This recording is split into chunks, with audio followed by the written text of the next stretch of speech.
আজ মঙ্গলবার, মা বিপত্তারিণীর পুজো। আর প্রত্যেক বছরই দুটো করে পুজো পড়ে, মঙ্গলবার আর শনিবার বেশিরভাগটা। তো বাড়ির সবাই মিলে ভাবলাম মঙ্গলবারের পুজোটাই সবাই মিলে করা যাক। তো দেখো সবাই মিলে এখানে তোড়জোড় শুরু করে দিয়েছে। সকাল থেকে মা, কাকিমা, দিদিরা এখানে কিন্তু পুজোর আয়োজন শুরু করে দিয়েছে। আর এদিকে দেখো কাকিমা ফল কাটছে। তো পুজোর যা যা আরও লাগে সেগুলো ওরা রেডি করছে, কারণ 12টা থেকে 12:30টার মধ্যে ঠাকুরমশাই আসবে। তো ইতিমধ্যে অনেকটাই কমপ্লিট হয়ে গেছে পুজোর জোগাড়যন্ত্রী। আর এখানে দেখো মা তারাকে কত সুন্দর লাগছে আজকে। আর আজকে এত সুন্দর একটা পিঙ্ক কালারের ফুল মায়ের পায়ে অর্পণ করা হয়েছিল যে দেখে সবার মন ভরে গেছে। মা বিপত্তারিণীকে এত অপরূপ লাগছিল, তোমাদের কি বলবো, জানি না ফুলটার নাম কি আমি। তো যাই হোক, পুজো তো স্টার্ট হয়েই গিয়েছে। আর এদিকে দেখো মাম্মাম কিন্তু এখান থেকে প্রসাদ তুলে খাওয়া শুরু করে দিয়েছে অলরেডি।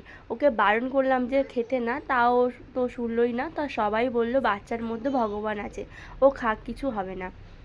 তো তারপর এদিকে দেখো মাম্মাম তো আলতা পরেছিল, যেহেতু সবাই আলতা পরেছে সেই জন্য কান্নাকাটি করছিল। আর মাম্মামকে নিয়ে একটুখানি আমি ভিডিও বানাচ্ছিলাম। আর মাম্মামও দেখো কত দুষ্টামি করছে।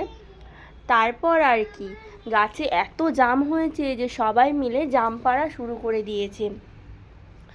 তো জামগুলো বিনাদি আর সবাই মিলে এখানে জাম পাড়ছে। দেখো কতগুলো কাঁচা জাম এখানে পেড়েছে, আর তার মধ্যে দেখো পাকা জামও রয়েছে। তো জামগুলো খুব সুন্দর হয়েছিল। তো দেখো এক বাটি জাম এখানে পাড়া হয়েছে। আর ছানার জিলাপি এখানে আনা হয়েছে। তো দেখতেই পাচ্ছ, এই জিলাপি না বিহার থেকে আমার বরমশাইয়ের একজন ফ্রেন্ড পাঠিয়েছিল। এর আগের দিন আমরা খেয়েছিলাম, খুব সুন্দর টেস্টি ছিল ছানার জিলাপিটা। আর এখানে দেখো ল্যাংচাও রয়েছে। তো খুব সুন্দর খেতে, যদি কখনো বিহারে যাই তো এগুলো আবার কিনবো বাড়ির সবার জন্য। তো তারপরে আর কি, দেখো আলতা পরে কেমন লাগছে। আমার কিন্তু আলতা খুব কমই পরা হয়, কিন্তু যখনই পরি আমার খুবই ভালো লাগে। তো খুব ভালো লাগলো আলতাটা পরতে। আর ভিডিওটা কেমন লাগলো অবশ্যই কমেন্ট সেকশানে কমেন্ট করে জানিয়ে, ভালো লাগলে লাইক অ্যান্ড শেয়ার করুন।